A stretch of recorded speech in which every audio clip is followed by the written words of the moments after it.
The following half-hour show is a paid political program and is not endorsed by this station, management, or staff. The following program is sponsored by Excalibur Insurance Management Services. In keeping with our recent trend, we are going to stay national on the Volpe Report. After all, the stakes for this country and this nation are very important. Both sides would have you believe it's an existential election. And we're staying national, of course. We had our show dedicated to my meeting with President Trump when he was at the Scranton rally a couple weeks ago. We did a show with Tulsi Gabbard, the chairwoman, co-chairwoman of Trump's national transition team. The co-chair, the other co-chair we've already had on the show, Bobby Kennedy, he's the co-chair, two former Democrats, by the way. Last week's show, we had the pleasure of interviewing Eric Trump when he was in the Scranton area, for a show directly talking about his father and the election and his outlook on it. Now this week, we are keeping the bar high by having the Republican National Chairman, Michael Whatley. For the Democrats, that means the Republican National Chairman it's really a dread organization for Democrats because what really Republican National Committee is otherwise known as the RNC. Dangerous words for Democrats. Michael Whatley, before assuming the chairmanship this past year with the endorsement of former President Trump, had been their general counsel prior to that. And prior to that, he was the chairman of the North Carolina Republican Party. Michael's career in public service is exceptional. He had served as a deputy assistant secretary in the United States Department of Energy in the administration of George W. Bush. In 2004, he became the chief of staff for United States Senator Elizabeth Dole. In 2016, he became a state leader in North Carolina for the Trump campaign for the presidency, helping the former president campaign and organize rallies in North Carolina. Mike comes from Watauga County, North Carolina. He went on to graduate from the University of North Carolina at Charlotte with a degree in history. He then went on to graduate school at Wake Forest University, earning a master's degree in religious studies, a subject we often don't get on this show. Not done, he then went on to law school at Notre Dame University, earning his Juris Doctorate degree, and continued his religious studies by earning another master's degree, this time in theology, also from the University of Notre Dame. On today's show, we will be discussing the growing tide of momentum for President Trump, as well as the growing evidence that the Democrats could lose the House and the Senate as well, which could set off a pushback on the transgressions that the Democratic progressive left has put on this country. The harm, I should say, they put on this country. For example, bringing radical progressive orthodoxy like taxing the rich and redistributing wealth. Socialism, in which government picks winners and losers based on equity and identity politics. They have crippled the fossil fuel energy industry. They've radicalized climate hysteria, prioritizing racial and gender equity and government-endorsed anti-Semitism. When Bobby Kennedy Jr. says his uncle, the late President John F. Kennedy, patron saint of the Democratic Party, and his father, the former Attorney General of the United States and former frontrunner for the Democratic presidential nomination in 1968, wouldn't recognize today's Democratic Party, there could be no greater indictment. For God's sake, they even got rid of Columbus Day for Indigenous Peoples Day. We have a lot to talk about. This is the Volpe Report, a weekly news and political interview show examining the latest local, state, and national issues with Chuck Volpe. Insightful, informative, controversial. The area's premier political talk show, the Volpe Report. Mike, welcome to the Volpe Report. It's good to be on with you, sir. Well, first of all, congratulations as your ascendancy to the chairman. Is a matter of housekeeping. My audience has already heard about your wonderful credentials and resume and education, and it's been a meteoric rise. I have to confess, I've had a lot of guests in this show for 11 years, and you're the first one that has the variety of degrees, Juris Doctorate, a bachelor's in history, but it's the divinity part, like the master's in religious studies, religion from Notre Dame, then you went on to get your Juris Doctorate from Notre Dame. That's a kind of rare bird in today's secular America, so congratulations on that. Well, I appreciate it. You know, I think really at the end of the day, politics is about the art of helping people. And I think that, you know, really as we have looked at moving into these different positions, RNC chair, when I was the chair of the North Carolina Republican Party, you know, it's a combination of working to win, but you got to win for the right reasons. And that's why this election cycle is so important. We've never had a bigger divide, really, between two candidates on issues that matter for the American people, but on issues that matter for faith voters. When we talk about religious liberty, we talk about the life issues, we talk about support for Israel, really all these issues that matter for the faith community. Donald Trump is as strong as we have ever had as a president, and Kamala Harris is the most radical, anti-faith, anti-Christian, anti-family, anti-Israel candidate who's ever stood up for either party. Well, that's a perfect segue, Mike, into, as obviously you would be aware, I don't know if our audience is, so we're going to talk about it. She had a very bad moment at one of her rallies a few days ago when, in the middle of her speech, during a pause, someone had yelled out in the crowd, Jesus is Lord. And she looks condescendingly and kind of madly and says, you're at the wrong rally. And the blowback on that, apparently Christian and Catholic voters are not something that are very high in her priority list. It was the disdain in which she said it. Like, don't you know this is America, secular America of 2024? Religion doesn't really matter so much. I thought we had a Judeo-Christian country where the founding principles of what America was based on, but apparently the Democrats don't believe in that stuff anymore, Mike. No, look, and you look at her skipping the Alfred E. Smith dinner for Catholics. But not only that, she sent in a video that was extremely condescending, was extremely insulting to the Catholic faith across the board. You know, and so we're seeing example after example. The day after she made those comments, President Trump was appearing at a Believers in Ballots event, you know, in North Carolina. We've had one in Georgia. We've operated in Pennsylvania. We've done those types of events. We're very actively courting and supporting the Christian faith, and we're seeing huge leads that are moving our way from Jewish voters because of President Trump's support for the Jewish faith and the Israeli people. Look, this is a real part of where Kamala Harris comes from when she's out in San Francisco and espousing those values. Those are not American values. Well, you're right, Mike. You know, it's an interesting, like this is kind of rhetorical. This media market covers about a third of Pennsylvania. We go as far west as Williamsport, south down into the Philly media market, right to there. And, you know, 3.5, 4 million people, about that. Very, very, very high Catholic. Very high, and Christian also, but Catholic. But more specifically, in the center of the media market, in fact, I'm in a studio at Fox Studios today in Wilkes-Barre. Scranton and Wilkes-Barre are the major media centers of all northeast central Pennsylvania. And of course, where I'm getting at is he made a big deal out of Scranton Joe, about he's a Scranton guy. You know, he came in for recently a funeral of one of his best friends from when he went to St. Paul's School here in Scranton, meaning Joe Biden, President Joe Biden. Well, it's going to be interesting for me to see, because Scranton especially is overwhelmingly Democrat, but Catholic. On two fronts. One, you've kind of disparaged the Catholic faith. Two, we all know what she did as part of what Barack Obama and what Nancy Pelosi, the coup d'etat to get rid of Joe Biden.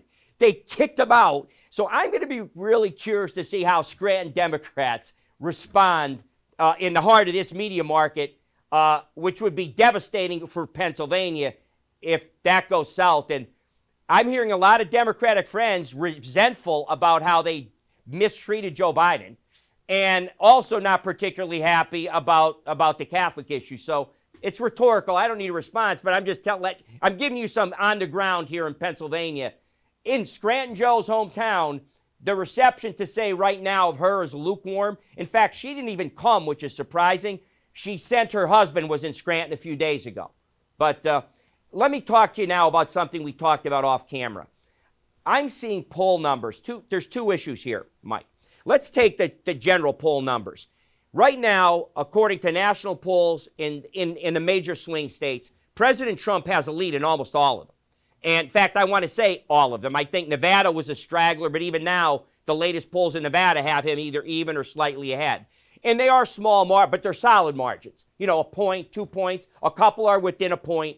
But here's what I've studied about that, and I'd like your comment on it. You know, why does President Trump underperform in polls? Evidence for that statement is this. In 2016, he was down close to double digits to Hillary Clinton and won. And they were like, wow, how could the polls be so off? In 2020, he was down between 12 and 16 points to Joe Biden. They were calling for a landslide, and it was too close to call for 3 days. In fact, 72,000 voters in 3 states were how close in the Electoral College. So it was a bare loss. They were, again, historically wrong again. I saw a couple of analysts break this down as to why, and here's why. The algorithms of polls, Mike, basically, they kick out voters that don't vote very often. They want the higher, knowing that you're getting reliable information on people that are going to vote. Makes sense. The problem in this study was that Trump voters get kicked out of most polls because a lot of them, Mike, only vote for him. They're disaffected, they're MAGA, they're not happy with the swamp. So when President Trump's on the ballot, they come out to vote for him, but they skip off the other years, which means a lot of those polls don't count them in their tabulations. So what I'm saying is if the president is up a couple of points, he actually might be up 5 to 7 points more in every single state. And I think you're seeing that on the ground by the early voting, aren't we? Yeah, look, we're very upbeat about the early vote. We're very upbeat about the mail-in voting that's taking place in states like Pennsylvania, North Carolina, even in Michigan and Wisconsin, Georgia, all across the country right now. You know, I would use cautious optimism as the phrase that kind of we're operating under right now. We feel like he consistently underpolls a point or two in every single poll across the country. But the real poll at the end of the day is the votes, right? And so North Carolina, for the first time ever, Donald Trump has a lead in early voting and absentee voting. Georgia, President Trump has a lead. Pennsylvania, we're seeing the Democrat lead cut by 60, 65, 70% versus where it was in 2020 and 2016. And we're seeing similar numbers in Michigan. We're seeing similar numbers in Wisconsin, Arizona, and Nevada. So right now, again, what we're seeing on the ground with the votes that are there reflects the fact that President Trump, over the course of the last year, has been telling voters it's great if you want to vote early. It's great if you want to vote by mail. It's great if you want to vote on Election Day. What you have to do is make a plan and execute that plan and deliver your vote. The other thing that we're really focused on is it's not enough for our base, for our voters who are going to be out there voting for Donald Trump to just cast the vote. It's not enough. You've got to go out there and you've got to talk with 10 of your family members, your colleagues, your coworkers, your friends, people at your church, and you've got to get them to commit to vote. When every one of our voters goes out and has those conversations, all we're asking for is 5-minute conversations with 10 people that you know and you trust to get them to commit to vote. When that happens, we're going to have a really good November 5th. There's no doubt. Well, I'm going to give you 2 indicators. You know, as you look around the landscape, yeah, you have poll numbers and you get deluged on TV with commercials, but I look to actions like that kind of can tell you a story that speak louder than any commercials or words or polls. I'll give you one right here in Pennsylvania. And he's a friend of mine. We've been friends, our families, for a long, long time. Senator Bob Casey. When somebody told me the other day that he was running commercials talking about the policies of President Trump that he voted for and supports, I said, that can't be real. That's got to be a lie. Can't be. Well, Democratic Senator Bob Casey is running commercials in Pennsylvania where he's highlighting not the 98% of the time he voted for the Biden administration and Pelosi, but apparently the few votes, like he's talking about how he supported President Trump's policy on fracking and fossil fuels, and they're important for Pennsylvania. And then he about 2 or 3 other issues also relative to the border. Well, that to me, if you needed a signal that they are running from Kamala Harris, that would be one. And by the way, I saw commercials around now once I looked into that, 3 or 4 other senators in swing states that they're trying to defend or they're going to lose the majority. Chuck Schumer's apparently having a real bad time. He had to green light that strategy from on high that, look, we're going to lose unless we start distancing ourselves from Kamala Harris and the radical Democratic programs here in our state. So when those commercials are running, that to me is better than any poll, Mike. I'd like your thoughts. Well, yeah, and Dave McCormick is going to win that race because Dave is running a truly remarkable campaign right now all across Pennsylvania. He's connecting with Pennsylvania voters, and he has made it very clear he is going to support Donald Trump's America First agenda. But I'm really happy with what we're seeing in Pennsylvania right now across the ground. I was just in Michigan yesterday. I was in Wisconsin with Eric Hovde the day before that. We feel very good about flipping the Senate. We're going to carry West Virginia, obviously. I think we're going to carry Montana. We've got a very strong lead up there right now. But we want to make sure that we're doing everything we can to help Dave McCormick. And he is leading now in the polls, which is causing panic, as you know, on the Democratic side of the aisle, certainly causing panic with Bob Casey and his campaign. Look, he cannot hide from his record. He cannot hide from the fact, as you said, that he has consistently voted with Kamala Harris and her administration on every single issue that matters to the Pennsylvania voters. That's why Dave McCormick has surged. We've seen a tremendous movement in that race over the course of the last month. Here in the last 2 weeks, he is going to continue to be out there working every single day. We're also going to expand our majority in the House. We've got a number of really tight races in the congressional races there in Pennsylvania. We feel great about our incumbents. We got an opportunity to pick up a couple of different seats there. And Donald Trump is the one that is leading the way. He is the one right now who has set the America First agenda, and no state matters more than Pennsylvania. When you think about this race, you think about this country, the issues that affect every battleground state affect Pennsylvania. Pennsylvanians want their state to be strong. They want their country to be strong. They want a strong southern border. They want a strong economy. They want a country that is strong enough to protect our interests and our allies all across the border. That's Donald Trump. 4 years in office, he delivered on every single one of those. 4 years in office, Kamala Harris, the Biden administration, they have absolutely collapsed our southern border, let 20 million illegal aliens come across. They have absolutely collapsed our economy. That's why inflation went up to 9%. It's double where it was when Joe Biden took over, and they're bragging about it. And right now, we have a shooting happening right now in Israel, where Iran is not even acting through their proxies anymore. They are firing ballistic missiles directly at them. Russia has invaded Ukraine. They've sent planes over Alaska. They've parked a boat capable of carrying nuclear missiles in Havana Harbor, 90 miles off of our shore. So we are seeing provocative actions around the country because when America is weak, the world is a far more dangerous place. Pennsylvanians know that they've got to be strong on our economy, strong on our national security, and that is going to be Dave McCormick, and that is going to be Donald Trump. Right. Well, as another example, anecdotal evidence of how bad it's going for the Democrats, right here in this media market, Mike, is a big contested race with Rob Bresnahan against Matt Cartwright. And it was thought to be unthinkable that Cartwright could be challenged. Even in the 2 presidential cycles that President Trump won in 16, he won and lost in 20. He carried that congressional district by double digits, and yet Matt Cartwright won.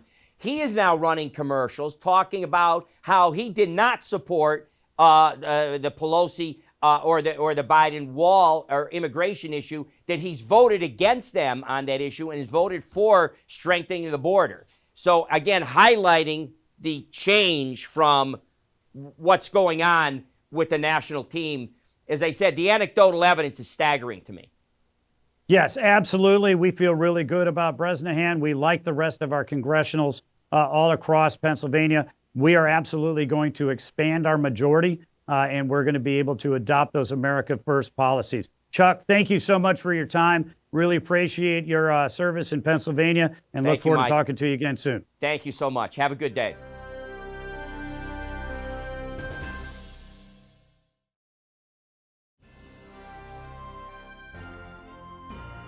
In today's View, I will address the rise and fall of the National Democratic Party. Somewhere in the coming winter of their discontent, meaning after November 5th, buried under an avalanche of votes and ice and snow, lies the seeds, hopefully, that in the spring come back to life again, because we need a strong two-party system in this country. I have too many Democratic friends who have left or disavowed the Blue Party, from national icons like Tulsi Gabbard and Bobby Kennedy to me, and too many Democratic friends to list them all here. I was once a proud Democrat, inspired to the values of the party as epitomized by the late, great former president, John F. Kennedy. When I say I was a Kennedy Democrat, that's what I mean. It is necessary, believe it or not, in 2024 to remind people what those values were a long time ago in a galaxy far, far away. The Democratic Party used to be the party of the working class and middle class. They valued people of all races and creeds and genders, whether or not you had a college degree and whether or not you spoke fluent woke speak of the faculty lounges. John F. Kennedy's party did not stigmatize American citizens with labels like deplorables. A Kennedy Democrat had a big tent and welcomed debate and disagreement and did not censor speech. Does anybody think that President Kennedy would ever have nominated a Supreme Court justice who responded to a question about what a woman is with the answer that she didn't know because she was not a biologist? I'm pretty sure a Kennedy administration would not rewrite Title IX to allow biological males to compete with and physically dominate and even beat up women in sports or roam around their locker rooms. I'm fairly certain that the Kennedy administration would never endorse or promote discredited theories like the fact that the Revolutionary War was fought to keep slavery in America, or that if you are born white, you are automatically a racist by virtue of the color of your skin. I wonder if the racist demagogues who spew critical race theory ever studied the actual history of legal immigration in this country. Were all of the millions of white European immigrants, the Irish, the Italians, the Poles, the Germans, and many others too numerous to mention, guilty of white privilege? I can speak myself to the Italian experience, and thanks to my wife, an Irish woman, the Irish experience.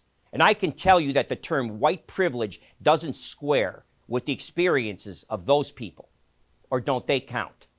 They lived in tenements, in squalor, with rats for pets. Many of them died from the disease and infirmities that came with living in those conditions. Pretty much a stretch to get to white privilege there. I'm also pretty sure that President Kennedy would have no use for the postmodernists that have taken over the Democratic Party. You know, those geniuses that don't believe in truths or facts. They believe there are no facts. In that discredited discipline, you have the basis for radical gender ideology. It's the postmodernization that allows a Supreme Court justice to claim she doesn't know what a woman is. Thankfully, one senator mockingly stated in response that he wasn't a veterinarian, but he knew what a dog was. As many of you are aware, I recently met privately with President Trump. One of the topics we discussed was his belief that common sense had left the Democratic Party. I was therefore not surprised when he mentioned it later in his address. And isn't that the truth? A Kennedy administration would not be ordering people through much hardship to eliminate all fossil fuel and natural gas production, because they would know that you are condemning older citizens and poor ones to starvation and even death from extreme heat and cold when the cost of energy goes up. You remember views I did on this show referring to the dilemma of heat or eat in the wintertime? By the way, this also impacts the high price of food and directly leads to record inflation. 2/3 of American citizens are living paycheck to paycheck. And the National Democrats want to raise the price of energy? That's the game plan. They've said it. It's in testimony. That's how they're going to cut down because of their climate existentialism on the use of fossil fuels. How many people need to die in that effort or suffer in that effort? And then there's the government and academia-sponsored rise of anti-Semitism. We have seen it in elite college presidents of Ivy League institutions contextualizing the intimidation, assault, and exclusion of Jewish students on campuses. After a decade of censorship and canceling speeches from any non-woke perspective, all of a sudden, the First Amendment does apparently matter again. Of course, it really doesn't matter to them. In their DEI departments and bias reporting systems, they have put all kinds of booby traps and landmines in place to destroy the First Amendment. What really mattered were the pro-Palestinian voters in swing states that held their future hold on power in their hands. To them, that is really the context they were talking about. You have indoctrinated Gen Z students shouting encouragement and support for Hamas, an organization that has called for the death of all Jews, and getting away with it without consequence. Senator Chuck Schumer, who is Jewish, by the way, and former Speaker Nancy Pelosi should be ashamed of themselves for calling for moderation in the Israeli response. I don't remember any such cries for moderation or humanitarian concerns in World War II, when we led the charge in America in freeing the European continent from the scourge of Nazism, or in our island-hopping advance on the Empire of Japan, in freeing the Far East from that tyranny. I could go on and on and on about democratic censorship, coddling big tech and big pharma. But by now, I hope you've gotten the point. Now, I hope you understand how profound and troubling the statement is from Bobby Kennedy Jr. that his uncle and father wouldn't recognize today's Democratic Party. Neither do I.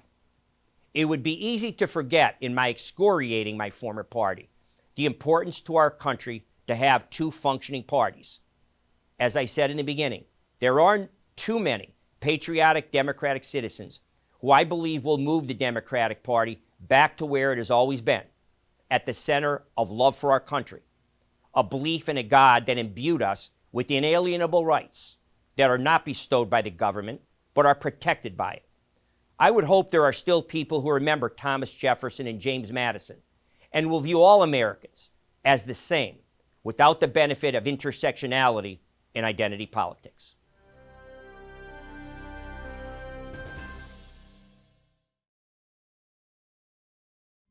Now there's more places you can see the Volpe Report. Watch every Sunday morning at 10:30 a.m. on Fox 56, or watch on YouTube at The Volpe Report. More ways to watch. Still the same premier public affairs show dedicated to the topics that matter most to Pennsylvanians.